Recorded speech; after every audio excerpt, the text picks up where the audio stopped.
let's move into our next topic, and this is going to be the controversial one, the one we're probably going to see people have some opinions on, perhaps. Maybe, maybe not. But more or less, we're going to be talking about the lawsuit of Nintendo to Palworld and why are they even doing? It doesn't seem like anybody knows the reason they're suing. They're just suing them for patents, basically. Here we have a CNET article describing that Nintendo sues Palworld Studio for its Pokemon-like shooter. And the first thing that everyone thinks of, and the first thing that everyone said when they first saw this game, is that it's an extremely popular parody game. Think Pokemon with guns. And that's all the marketing I saw with it back when it came out. It's Pokemon with guns. You should buy this game. And like, that's the initial thought of why they're suing right now. But because it's patents, Nick, I don't think that's the case, right? Bro, this is Ark Survival with a Pokeball. That's all this is Ark Survival with a Pokeball. Like, and granted, like, you know, somebody can say like, you know, maybe the Pokeball is like the patent that they're like going after. But like, honestly, if we're talking about like capturing magical fucking creatures into like small little objects, then like, I guess genies and djinns have like some like, yeah, Aladdin's got the patent on that one, right? Like this kind of sound, like it sounds like a little bit ridiculous and like 130% malicious. Like I say this all the time. Nick, but in that way too, we're still talking about IP, right? The intellectual copyright or intellectual property. And that deals with copyrights, not patents. Patents are more of the mechanical aspect of it, which makes this lawsuit a bit more intriguing because they're suing them for mechanical features in their game. Think of it like a good example would be the Nemesis system from Shadows of Mordor, right? Warner Brothers owned that game. They developed that game. And the Nemesis system was a way to make more depth to the open world aspect. You'd have certain named guys throughout the world where if you fought them, based on the results of that fight, win, lose, draw, would change the outcome of the future of the game. So that guy, if you beat him, he would remember and he'd go, oh, I hate you. I'm going to get you so bad. He'll bulk up, or maybe he gets replaced by somebody else who's stronger. So like that was the idea of the mechanics of the Nemesis system. And that was something that Warner Brothers owned a patent for, that mechanical system of like having a hierarchy of bad guys that evolve basically. And that's something that no other game has been able to do and implement in any sort of fashion or flavor. And that's kind of where we're at, where we're still no other Nemesis systems in any game. And Nintendo here is suing for patents. You know, we've talked about this with Breath of the Wild. They've got a ton of patents on Breath of the Wild of how you function in the game. So like, do you have any sort of thought or insight on that specifically? Because this is not copyrights. This is patents. This is how you throw the ball. It needs 3 shakes before you catch kind of stuff. So, you know, what are your thoughts with that? I think Nintendo needs to chill out. Like just in general, like no one's remaking your whole entire game. You just need to be quiet. Like personal opinion is that like once you create these features into the art gaming space, unfortunately, you probably have like a year. I'll give you like a year where nobody should really be making like the 1-to-1 to your game, but like reversing time. Like, can anybody do that? Does Prince of Persia have that like reversing time aspect? Like that's kind of horse shit. Like that's kind of like these things are kind of pop culture-y to the point where like Pokemon's been around too long for anybody to say that they are not like influenced by Pokemon even in like the slightest, right? I think like this is just Pokemon being malicious because they're coming out with a Palworld anime. So like basically they're trying to stop any encroachment on their market share for like kids or something along those lines, right? And maybe this like who knows, like it might not even be like a kid show, right? It might be like a full adult humor, like Pokemon-esque like show, which is probably, as far as Nintendo is concerned, like probably damages their brand, like as for them. But again, nothing damages Pokemon as a brand. Shut up. Like it's actually impossible, except for you guys charging me $60 for a game that came out 4 years ago. That might be the biggest destructive thing to their brand. That's specifically a Nintendo thing though, right? And generally speaking, we've talked about it recently too, how the Pokemon company made $10 billion, whereas all of Nintendo's releases last year made $10 billion.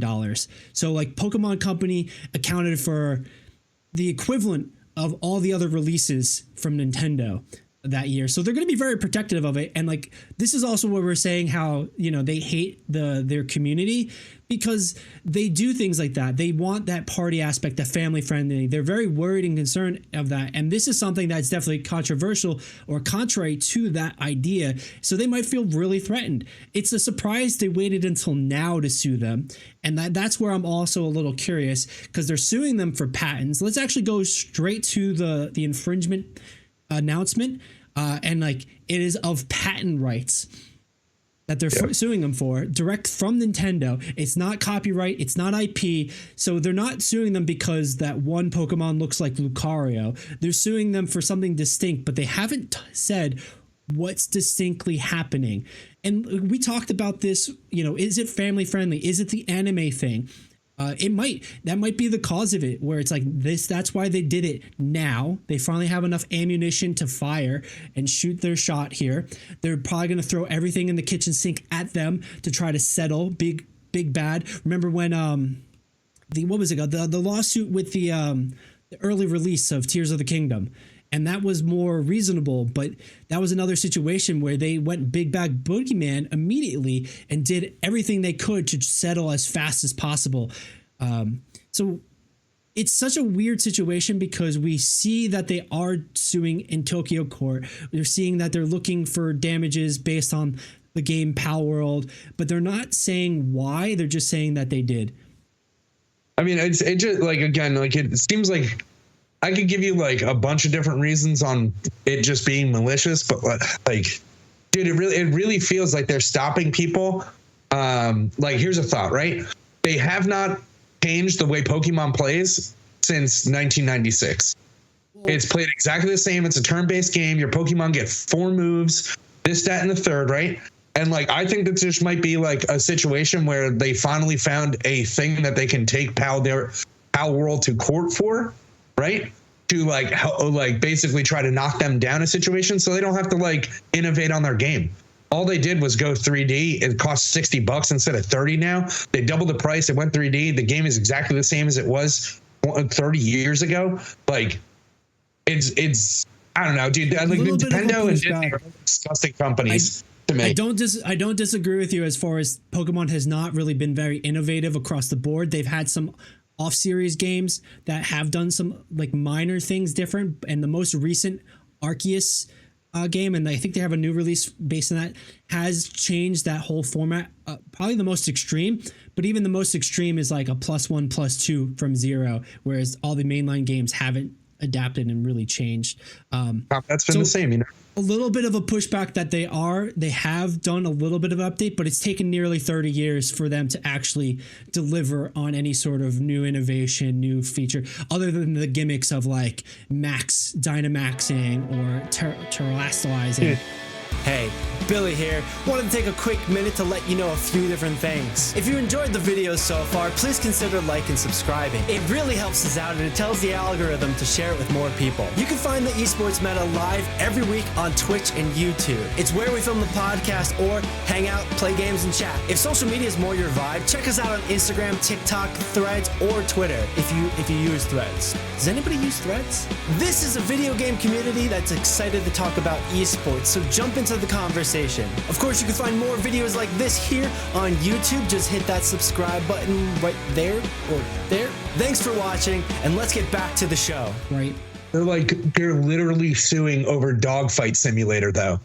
Like, this is what Pokemon has always been. It's like little kids go around collecting pets, and then they have them fight each other. Like, they used to be to the death. In the beginning of Pokemon, it was about killing Pokemon, right? Yeah. So, like, there's no high ground for a company that literally is just Dogfight Simulator. Like, it's relax and and just make your stuff good. Like, just anyway. And it's not even an original concept in that manner. Like, you know, you had like the Digimons back in the 90s as well as a direct competitor. You've had a lot of other capture monster sort of games. So that's what makes this sort of more perplexing. And like, the statement and the obvious assumption is that they're suing because it's too close. They're suing because they're threatened by their patents. They're threatened that they're going to lose their branding, and they're going to argue that till tooth and nail. to make sure that they keep all that stuff. But generally speaking, I think the most egregious part is the multiple patent rights, because we see this across the board in a lot of different industries, but specifically in the video game industry, the patents become egregious. I know we were talking about Breath of the Wild. Your main character, the controlled character, climbs up a tree, and that system is, and I say that loosely in air quotes, becomes patented. So now no other video game can climb up a tree unless you pay Nintendo to license it, kind of thing. And like, that's a vague general assumption, but like, we talked about how Tears of the Kingdom, Breath of the Wild. Do you remember how many specific patents there was? Because I remember it being like 100. Something like that. The one that was like the most like promising for a lot of things is like the way Link interacts with the world while moving in a vehicle. So like basically like that was like their biggest patent, and I was like, all right, that one is like interesting because it's a new one that they made. But like, you ever hear of a person trying to snitch on somebody without telling them what you did?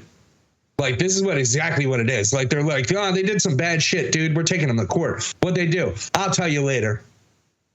No, tell me right now. Like, I'll be there with you if they actually infringed on your patents, bro. I'll help you take them down. No, I'm not telling you anything. You gotta wait. And it's like, so I don't even know if they actually have like a case. They might seem like assholes once the patents come out. That it might never come out because they might just take it to a settlement, knowing they could get a settlement for licensing, etc. Getting them to admit defeat. We'll see how much that the parent company, Pocket Pair, for Palworld. That was a mouthful. Pocket Pair for Palworld will fight this. They did get a significant amount of money from that game. It was a pretty big success in that moment. Will they be able to fight the power of Nintendo? We're yet to see. You know, at that point, your complaint and your frustration too of not knowing now, that's just how like that part of the legal system will work. I'm accusing you of something and we're going to go to court. Lawyers are going to talk before that. And then, you know, the court of public opinion is something else. If it even gets to the court of public opinion, if they even announce which patents are, if they even announce wrongdoing or right doing. And like, Nintendo has been one that's been very litigious, and we're seeing a lot of arguments and conversation about Nintendo's history with lawsuits. We were both like giggling about this one article that an analyst, in air quotes, was saying Nintendo could have sued everybody in the late 2000s. What was that? That was the one, I think. Excuse me. Like, yeah, no, it was pretty ridiculous, the sentence of that they could have sued everybody at one point. You know, so if you take that at good faith of an analysis statement, then why didn't they? You know, so there's a lot to this. What's going to be seen in the future. We have to hopefully hear more information. We have to wait until we hear something happens. But I'm really honestly rooting for Pocket Pair here. I wasn't particularly fond of Palworld, but it was nice to see a game come in and do something different, because otherwise that's the biggest detriment to video games and these patents and these overly litigious entities. There's protecting your brand and protecting your product, etc. But there becomes a point where it's excessive and you're stifling innovation and you're just trying to grab the bag. And they made $10 billion from Pokemon last year. 10 billion with a B. How much more of a bag are you looking to get? How much bag from this are these guys taking away from you? And like, you know, one could argue it doesn't matter, but overall it makes the video game enterprise and world and economy feel worse, because we as gamers suffer because lack of innovation and lack of gaming. You know, Nick, any final thoughts from you? Any things you want to point out on this? Yeah, Nintendo makes like good games, but they suck. Like, I say it all the time, man. Like I shouldn't be paying $60 for a game that came out 7 years ago. Like, but you know, those are Nintendo games, everybody. Like, it's like, so I like, you know, I got kids, man. Like, it's like $60 for, like, I want to have them play the 2 generations ago Pokemon. I got to pay $60. Like, I hope Nintendo gets countersued. Okay. Like, I hope they get countersued for all the frustration that Pocket Pair has to deal with. Just class action lawsuit for monopoly of the game in that way. Nintendo as well. Zelda Breath of the Wild is still $60. It's almost as bad as Rockstar still selling GTA 5 game that's like 12 years old, 13 years old, still for like $60-$70 on the newest generation. Wild to me, man. But people keep buying it. So, you know, Anyway. Yeah, you know, and people burn their hands in hot oil by touching it. Like, it doesn't mean people make good decisions all the time, man. Like, it does not matter whatsoever, dude. Fair enough. All right, let's get out of here. Let's get out of here before I start slamming it. Yeah, before we get sued by Nintendo as well for having an opinion,